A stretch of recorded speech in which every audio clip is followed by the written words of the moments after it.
नमस्कार, न्यूज पर इंडिया में आप सभी का स्वागत। आपके साथ में अर्चना कौशल। शुरुआत करेंगे आज की बड़ी खबर के साथ। जेवर एयरपोर्ट पर पहली फ्लाइट लैंडिंग सफल रही। ये पहला ट्रायल तस्वीरें आपको दिखा दें। जेवर एयरपोर्ट पर पहली फ्लाइट लैंडिंग हुई है और ये जो ट्रायल लैंडिंग हुई है काफी सफल रही। तस्वीरें भी आपको दिखा दें। पहली लैंडिंग हुई है और इस पहली लैंडिंग के साथ ही सफलता हाथ लगी है। ये ट्रायल रन था और ये ट्रायल रन सफल रहा। अब तस्वीरें लगातार आपको दिखा रहे हैं न्यूज़ वन इंडिया पर। ये एक्सक्लूसिव तस्वीरें जेवर एयरपोर्ट की, जहां पहली लैंडिंग आज हुई और जो ट्रायल रन रहा वो बेहद सफल नजर आया। तस्वीरें आपको दिखा रखे हैं लगातार। ये एक बड़ी सफलता की तस्वीर है जेवर एयरपोर्ट से जो सामने आ रही है। ये पहली फ्लाइट लैंड आज हुई। इंडिगो की फ्लाइट की लैंडिंग हुई है और ये ट्रायल रन सफल होता नजर आया। तस्वीरें आपको दिखा दें। एक्सक्लूसिव तस्वीरें न्यूज़ वन इंडिया पर जेवर एयरपोर्ट से आपको दिखा रहे हैं, जहां पर ट्रायल रन सफल रहा। फर्स्ट लैंडिंग आज हुई जो काफी कारगर और कामयाब नजर आई। तो साफ तौर पर देखिए, इसी तरह की तस्वीरें जो सफलता का परिचय देती हैं। और आज वही तस्वीर जेवर एयरपोर्ट से सामने आ रही है, जहां पर फर्स्ट लैंडिंग आज हुई है और इसी फर्स्ट लैंडिंग के साथ ही सफलता हाथ लगी है। हालांकि ट्रायल रन के रूप में इसको देखा गया और ये ट्रायल रन भी सफल रहा। यानी कि जिस तरह से जेवर एयरपोर्ट को लेकर तमाम जो प्लानिंग की गई थी फर्स्ट लैंडिंग को लेकर, वो कामयाब और कारगर होती नजर आई। और इसी पर ज्यादा जानकारी के साथ फोन लाइन पर हमारे संवाददाता मोहसिन खान हमारे साथ जुड़ गए। उनसे ज्यादा अपडेट लेंगे। मोहसिन, आपसे जानना चाहेंगे, फ्लाइट की पहली तस्वीरें न्यूज वन इंडिया के माध्यम से हम दिखा रहे हैं और इंडिगो की फर्स्ट लैंडिंग आज जेवर एयरपोर्ट पर वो भी बेहद सफल होती नजर आई। जरा पूरा अपडेट, क्या तैयारियां इसके लिए की गई थी, किस तरह से आज की ये फर्स्ट लैंडिंग कामयाब रही?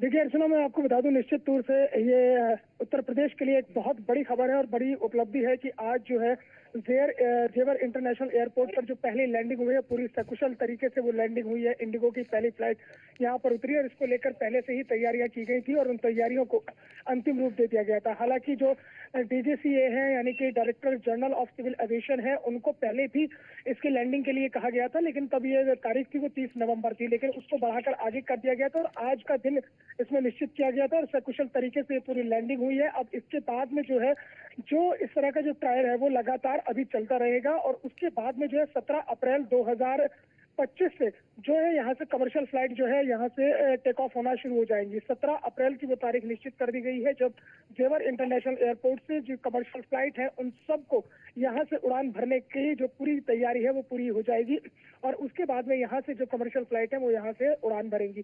तो कुल मिलाकर एक बहुत बड़ी उपलब्धि के रूप में इसे देखा जाना चाहिए, क्योंकि उत्तर प्रदेश में जो जेवर इंटरनेशनल एयरपोर्ट है इसका जो लेआउट है वो भी बिल्कुल अलग तरीके से इसको तैयार किया गया है और ये चाइना का जो एयरपोर्ट है उससे मिलता जुलता इसका लेआउट है और जो आसपास के इलाके के लोग हैं उनमें भी एक काफी खुशी की लहर है, क्योंकि यहाँ पर अब जो जेवर के दिन है वो अब कैसे बहुरने वाले हैं। मोहसिन यानी इसे कि सफलता के साथ साथ एक सुविधा के तौर पर देखा जा सकता है? देखिए अर्चना, निश्चित तौर पर इसे सुविधा के तौर पर इसलिए देखा जा सकता है कि जब 17 अप्रैल 2025 से यहाँ से कमर्शियल फ्लाइट उड़ना शुरू हो जाएंगी तो जो जेवर और आसपास का इलाका, खासतौर से अगर हम पश्चिमी उत्तर प्रदेश की बात करते हैं, चाहे बुलंदशहर है, इसके अलावा गाजियाबाद है, नोएडा है, मेरठ है, मुजफ्फरनगर है, सहारनपुर है, जो आसपास के इलाके हैं, तो उन्हें अब दिल्ली जाने की जरूरत नहीं पड़ेगी। अगर उन्हें कहीं भी डोमेस्टिक फ्लाइट से जाना है, उनको कहीं भी किसी शहर में जाना है, चाहे मुंबई है, चाहे कोलकाता है, चाहे इसके अलावा कोई भी दूसरे शहर है, दूसरे राज्य है हिंदुस्तान के, तो वो यहाँ आसानी से यहाँ से पहुंच सकते हैं। तो इसलिए इसे सुविधा के तौर पर देखा जा सकता है कि जेवर इंटरनेशनल एयरपोर्ट से जब 17 अप्रैल 2025 से उड़ान भरना शुरू होगी तो जो आसपास का इलाका, खासतौर से पश्चिमी उत्तर प्रदेश की अगर मैं बात करता हूँ, तो यहाँ के लोगों को काफी सहूलियत होने वाली है जो फ्लाइट से अपना सफर तय करते हैं। और अब अमूमन अभी क्या होता है, अगर किसी को मुंबई जाना है तो उसको सबसे पहले दिल्ली एयरपोर्ट जाना होगा और दिल्ली एयरपोर्ट जाने के बाद में उसको फ्लाइट लेनी होगी। लेकिन अगर कोई यहाँ मेरठ का रहने वाला है, बुलंदशहर का रहने वाला है, उसको मुंबई, कोलकाता या महाराष्ट्र है, कहीं भी किसी भी दूसरे शहर में जाना है तो वो जेवर एयरपोर्ट से फ्लाइट को आराम से ले सकेगा और यहाँ से वो अपनी उड़ान भर सकेगा। यहाँ एक महत्वपूर्ण बात यह भी है कि 90 दिन पहले ही इसकी बुकिंग शुरू होगी, यानी कि जनवरी फरवरी से जो है बुकिंग शुरू हो जाएंगी। अगर किसी को भी अपनी कोई कमर्शियल फ्लाइट बुक करानी है तो वो जनवरी से वो बुकिंग होना शुरू हो जाएगी। और अगर बात करते हैं कि जिस तरह से आज इंडिगो की फ्लाइट ने जो है लैंड किया है, तकरीबन 1.5 घंटे तक आसमान में गरजने के बाद आज जेवर के इस इंटरनेशनल एयरपोर्ट के पहले रनवे पर, जिसकी जो लंबाई है तकरीबन 3900 मीटर है और इसकी जो चौड़ाई है वो तकरीबन 60 मीटर चौड़ा है। और इसके साथ ही साथ यहाँ पर कैट 1 और कैट 3, यानी कि ये समझ लीजिए कैट 1 और कैट 3 जो है वो कोहरे के दिनों में काम होता है। और इस कोहरे के दिनों में कैट 1 और कैट 3 के माध्यम से जो फ्लाइट की हाइट है उसके साथ ही साथ जो यहाँ पर समझिए कि विजिबिलिटी जो होती है, उस विजिबिलिटी और हाइट, इन दोनों को ही लेकर कैट 1 और कैट 3 का इस्तेमाल किया जाता है। उनको भी यहाँ पर स्थापित कर दिया गया है। इसके अलावा जो इंस्ट्रूमेंटल जो रनवे को सिस्टम होता है टेस्टिंग के लिए, उसे यहाँ पर सेट कर दिया गया था और उसका तकरीबन 2 दिन तक ट्रायल चला था कि ताकि जो इंस्ट्रूमेंटल जो रनवे टेस्टिंग सिस्टम है वो किसी तरह से कहीं गड़बड़ी ना कर दे और पूरी तरह से कारगर साबित हो। तो उसको लेकर भी यहाँ पर उसको स्टेबल किया गया था। और उसके बाद में जो है इसकी परमिशन जो है डीजीसीए की ओर से दी गई, director general of civil aviation की ओर से दी गई है। और इसमें सबसे महत्वपूर्ण बात यह है कि अब जब रनवे पर ये लैंड कर गया है और इसके बाद में जो इसकी रिपोर्ट है, यानी कि एरोड्रोम, इसे ऐसे समझिए कि एरोड्रोम लाइसेंस के लिए अब जो है ये पूरी की पूरी रिपोर्ट जो लैंडिंग हुई है वो रिपोर्ट डीजीसीए को जाएगी और डीजीसीए से रिपोर्ट मिलने के मोहसिन, बाद बिल्कुल। और देखिए मोहसिन, बहुत लंबा समय, तकरीबन 23 वर्ष अगर हम देखें, वो 23 वर्ष पुराना सपना जो आज पूरा होगा और उसके लिए तैयारियां भी की गई हैं। हालांकि देखिए अब एशिया के सबसे बड़े एयरपोर्ट का रिकॉर्ड बनने जाएगा जेवर एयरपोर्ट के रूप में।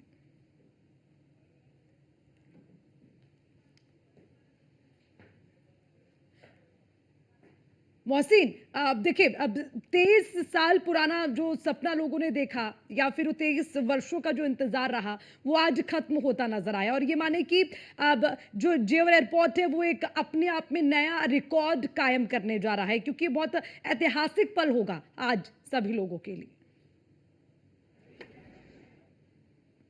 चलिए मोहसिन से दोबारा संपर्क करेंगे, लेकिन लगातार तस्वीरें आपको दिखा रखे हैं। इंडिगो की फ्लाइट की लैंडिंग आज हुई है और ये पहली लैंडिंग जेवर एयरपोर्ट पर हुई जो अपने आप में एक ऐतिहासिक तस्वीर बन गई है। हालांकि लंबे समय से इसका इंतजार चलता रहा, तैयारियां जोरों पर रही, जिसके बाद आज वो लंबे समय से चल रही तैयारियां काफी सफल होती नजर आई। और सबसे बड़ी बात यह कि जब तैयारियां की गई थी तो उसी के साथ जो फर्स्ट ट्रायल रन होना था वो सक्सेसफुल होगा या नहीं, ये कहीं ना कहीं सबके लिए एक बड़ा प्रश्न चिन्ह बना हुआ था। हालांकि इन तस्वीरों का इंतजार भी सभी को था। अब जब उसके बाद फर्स्ट लैंडिंग हो जाती है तो वो काफी जो है सक्सेसफुल नजर आती है।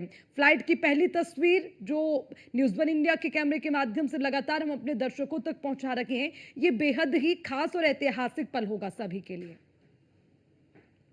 मोहसिन, अगर मेरी आवाज आप तक पहुंच पा रही है तो सवाल ये भी जुड़ जाता है कि कोई छोटा समय नहीं लगा है इस सपने को पूरा होने में, काफी वर्षों का इंतजार है जो आज पूरा होता नजर आ रहा है। तो इसे ऐतिहासिक पल कहना या जेवर एयरपोर्ट का खुद के नाम एक रिकॉर्ड दर्ज करना गलत नहीं होगा। मोहसिन, अर्चना, इसे एक ऐतिहासिक उपलब्धि के तौर पर इसलिए देखा जा सकता है क्योंकि लगातार जो पिछले 23 साल से इंतजार चल रहा था, आखिरकार वो एक ऐतिहासिक उपलब्धि के तौर पर इसलिए देखा जा सकता है क्योंकि लगातार जो पिछले 23 साल से इंतजार चल रहा था, आखिरकार वो इंतजार अब खत्म हुआ है। और जो सकुशल लैंडिंग हुई है इंडिगो फ्लाइट की, उसके बाद से जो आसपास के इलाके हैं या आसपास के जो एरिया के रहने वाले लोग हैं उन्हें भी एक उपलब्धि के तौर पर इसलिए देखा जा सकता है क्योंकि अब जेवर एयरपोर्ट बनने के बाद से तमाम वो सुविधाएं यहाँ पर होंगी जो सुविधाएं कि इंटरनेशनल एयरपोर्ट के लिए मान्य रखती हैं। और सबसे बड़ी बात अर्चना यह है कि जिस तरह से लगातार कयास लगाए जा रहे थे, चूंकि मैंने शुरुआत में जिक्र किया था कि जो डीजीसीए है यानी कि director general of civil aviation है, उनके पास इसके ट्रायल के लिए पहले भी अनुमति मांगी गई थी, लेकिन उसकी तारीख जो है 30 नवंबर तय कर दी गई थी। लेकिन कहीं ना कहीं कुछ कमी बेशी शायद नजर आई थी और उसके बाद में ट्रायल की तारीख को आगे बढ़ा दिया गया था, उसे फिर 9 दिसंबर किया गया था। अब ये जो ट्रायल है तकरीबन 15 से 16 दिसंबर तक ऐसे ही लगातार चलता रहेगा और इसमें अलग-अलग फ्लाइट्स की जो कमर्शियल फ्लाइट है उनकी लैंडिंग कराई जाएगी, ताकि जो है तमाम जो चीज़ें हैं उन्हें बारीकी से परख लिया जाए और कहीं किसी तरह की कोई दिक्कत ना हो। तो एक जो मिशन एक लिया गया था, एक मिशन के तौर पर जो देखा जा रहा था उत्तर प्रदेश के अंदर जेवर में, तो वो मिशन आज पूरा होता हुआ नजर आया है। और निश्चित तौर पर अब जो आसपास के रहने वाले लोग हैं, खासतौर से पश्चिमी उत्तर प्रदेश के जो लोग हैं, उन्हें एक बड़ी सहूलियत होगी। कमर्शियल फ्लाइट अब उन्हें बहुत आसानी से जो है केवल जेवर एयरपोर्ट पर ही मिल जाएगी। तो कुल मिलाकर एक अच्छी और एक बड़ी मोहसिन, उपलब्धि के तौर पर इसे अर्चना देखा जा रहा है। और सबसे बड़ी बात यह है कि जिस तरह से जेवर एयरपोर्ट को लेकर तमाम जो शुरुआत से ही चीजें चल रही थी, लेकिन उत्तर प्रदेश में योगी आदित्यनाथ की सरकार आने के बाद में जिसे अमली जामा पहनाया गया और एक बड़ी उपलब्धि के तौर पर इसे आज जो है ग्राउंड पर उतारा गया है। जी अर्चना। और मोहसिन, थोड़ा सा अगर हम पीछे इतिहास पे नजर डालें, इतिहास जेवर एयरपोर्ट से ही जुड़ा हुआ, अगर इसको लेकर बात की जाए, देखिए जब कोई सपना, बड़ा सपना पूरा होता है तो उसका जो इतिहास है वो उसके साथ जुड़ा होता है, उससे जुड़ी हुई कुछ बातें हम सामने रख सकते हैं।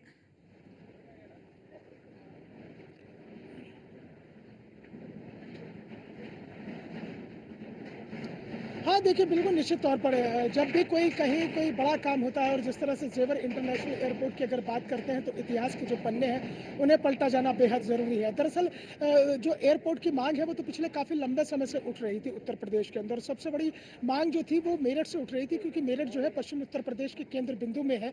लेकिन जो मेरठ में डॉक्टर भीमराव अंबेडकर हवाई पट्टी है उसके विस्तारीकरण को लेकर भी हरी झंडी तकरीबन मिल चुकी है और एयरपोर्ट अथॉरिटी ऑफ इंडिया से वहाँ पर 72 सीटर प्लेन को भी लेकर अनुमति मिली है। थोड़ी बहुत कमी बेशी कहीं रुकी हुई है, लेकिन चूंकि जो मेरठ है, मेरठ के नजदीक में नोएडा पड़ता है, तो लगभग जो सीमाएं हैं वो आसपास में सटी हुई है। तो इसलिए जेवर में जो इंटरनेशनल एयरपोर्ट आ रहा है और जो चाइना की तर्ज पे जिसका लेआउट बना हुआ है वो अपने आप में बड़ा महत्वपूर्ण हो जाता है। और चूंकि जो है दिल्ली से भी सटा हुआ है जो ग्रेटर नोएडा है, और इसके अलावा जो गाजियाबाद से भी सटा हुआ है, तो कुल मिलाकर जो है एक इतिहास के पन्नों पर अगर नजर डालें, जिस तरह से तेजी के साथ में विकास नोएडा और ग्रेटर नोएडा का हुआ है, उसमें एक मील का पत्थर साबित होगा जेवर इंटरनेशनल एयरपोर्ट। इसमें कोई दो राय नहीं है और इसमें कोई शक भी नहीं होना चाहिए। तो कुल मिलाकर अगर मैं चूंकि यहाँ पर जो है अभी सिक्योरिटी के हिसाब से जो है तो अभी किसी को अंदर जाने की अनुमति नहीं है, लेकिन यही वो रास्ता है जो इंटरनेशनल एयरपोर्ट को जाएगा, जेवर इंटरनेशनल एयरपोर्ट को। और यहाँ से जाने के बाद में जो है ठीक इसके तकरीबन 2 मीटर आगे चलने के बाद बाईं तरफ पर वो जो है जेवर इंटरनेशनल एयरपोर्ट, जिस पर सभी की नजरें टिकी हुई है और जो एक लैंडिंग को लेकर सभी की नजरें टिकी हुई थी, वो लैंडिंग सकुशल हुई है। और तकरीबन 1.5 घंटा तक, क्योंकि नोएडा से और जो दिल्ली की दूरी है वो तकरीबन 10 मिनट की है, वो दूरी तो 10 मिनट में ही तय कर ली थी जो वहाँ से विमान निकल किया था और यहाँ पर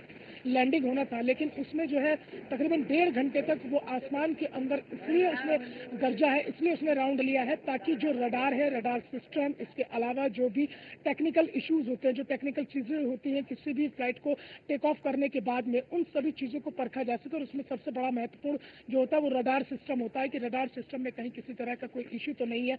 तो कुल मिलाकर 1.5 घंटे के भीतर में जो है इस तरह का कोई भी इश्यूज अभी नजर नहीं आया है जो अंदर से खबरें आ रही हैं। तो कुल मिलाकर सकुशल लैंडिंग हुई है यहाँ पर एक कमर्शियल फ्लाइट की। और अब आगे का जो बिल्कुल कार्यक्रम तय किया जाना है वो जो डीजीसी को रिपोर्ट जाएगी, जो एरोड्रम लाइसेंस के लिए जो रिपोर्ट जानी है, उस रिपोर्ट के बाद में आगे की तस्वीर साफ होगी। लेकिन इतना तय है कि डेडलाइन तय कर दी गई है, 17 अप्रैल 2025 को यहाँ से कमर्शियल फ्लाइट जो है टेक ऑफ होना शुरू हो जाएंगे। और मोहसिन, आपसे ये भी समझना चाहेंगे, देखिए जो ये ट्रायल की हम बात कर रहे हैं, आज ट्रायल हुआ, अब ये निरंतर यूं ही चलता रहेगा या क्या इसका आगे क्या इसकी प्रक्रिया रहेगी?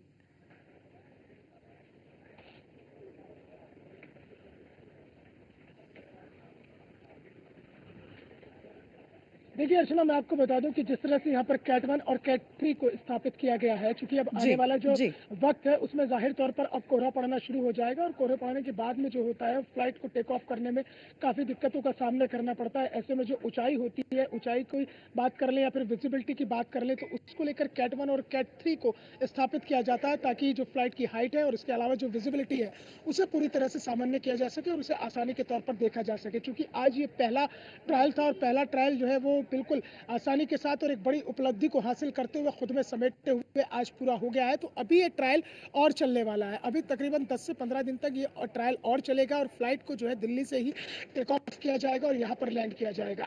तो कुल मिलाकर 10 से 15 दिन के बीच में भी ये ट्रायल की प्रक्रिया और चलेगी, ताकि जो थोड़ी बहुत ही कमी बेशी रह गई है या कहीं टेक्निकल इश्यूज आ रहे हैं या इसके अलावा कोई और व्यवस्थाओं को यहाँ चाक चौबंद करना, उन सबको बारीकी से देखा जाएगा। डीजीसीए को रिपोर्ट जाएगी, उस रिपोर्ट के बाद में एयरपोर्ट अथॉरिटी ऑफ इंडिया उस पर काम करेगा और उसके बाद में, ताकि 17 अप्रैल जो एक डेडलाइन तय की गई है यहाँ से कमर्शियल फ्लाइट के उड़ान के लिए, उसमें फिर कोई दिक्कत ना आए और उस डेडलाइन से पहले ही तमाम कमियों को उन्हें पूरा कर लिया जाए। रनवे बहुत बेहतरीन तरीके से बनाया गया, 3900 मीटर लंबे और 60 मीटर चौड़े इस रनवे पर इंडिगो फ्लाइट ने जो लैंड किया है उसने अपने आप में एक इतिहास का एक अध्याय लिख दिया है।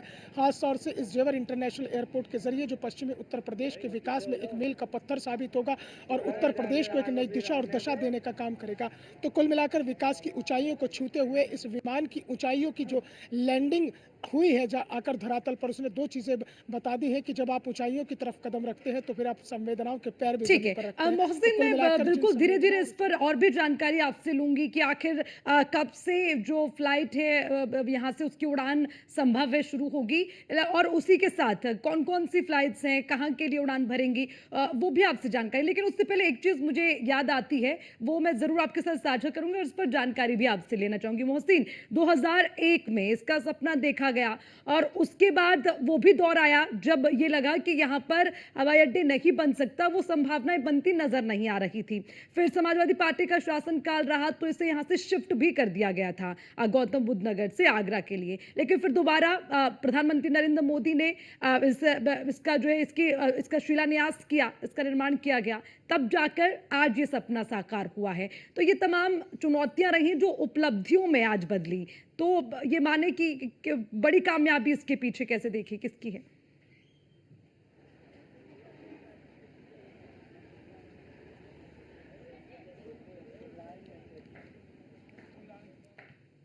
ऐसे ऐसे समझ लीजिए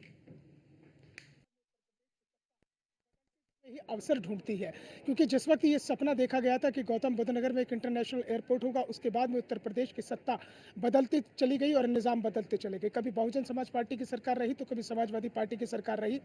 आगरा में इसे ले जाने का मकसद ये था क्योंकि वहाँ पर जो पूर्वांचल के एरिया है, खासतौर से जो समाजवादी पार्टी के प्रभावित वाले इलाके हैं, वो उसके आसपास ही पड़ते हैं। तो कुल मिलाकर जो है समाजवादी पार्टी इसमें इस विकास के काम में भी कहीं ना कहीं वोट बैंक की राजनीति ढूंढ रही थी। लेकिन जिस तरह से योगी और मोदी की सरकार सबका साथ, सबका विकास और सबके विश्वास पर बात करती है, तो उन्होंने गौतम बुद्ध नगर जिलों को चुना और प्रधानमंत्री नरेंद्र मोदी ने इसका शिलान्यास किया। तो जाहिर तौर पर इस पर एक बड़ी उपलब्धि के रूप में केंद्र की योगी सरकार और प्रदेश की केंद्र की जो योगी माफ कीजिएगा केंद्र की मोदी सरकार और प्रदेश की जो योगी सरकार है, उन्हें एक बड़ी उपलब्धि के रूप में देखा जा सकता है, क्योंकि दोनों ही नेताओं ने बड़े दृढ़ निश्चय के साथ और बड़े दृढ़ इच्छा शक्ति के साथ इस काम को पूरा किया है। और यहाँ पर जो एयरपोर्ट का एक सपना था, वो सपना आज साकार होता हुआ नजर आया है। ऐसे में सवाल यही होता है कि अब विपक्ष क्या कहेगा, क्योंकि ये तो इसमें तो ऐसा नहीं हो सकता है कि अगर कोई विपक्ष का नेता जाएगा तो कहीं उन्हें एयरपोर्ट पर रोक लिया जाएगा। जिन्हें भी यहाँ से कमर्शियल फ्लाइट लेनी होगी वो यहाँ से निकलेंगे और यहाँ से गुजरेंगे। तो कुल मिलाकर केंद्र की और प्रदेश की जो सरकार थी, जो डबल इंजन की सरकार थी, उस डबल इंजन की सरकार ने एक ऐसा इंजन लगाया कि अब यहाँ से उड़ान भरने का जो सपना था वो पूरा होता हुआ ठीक है मोहसिन, ठीक है। बहुत बहुत शुक्रिया आपका इस खबर पर विस्तार से तमाम जानकारी के लिए।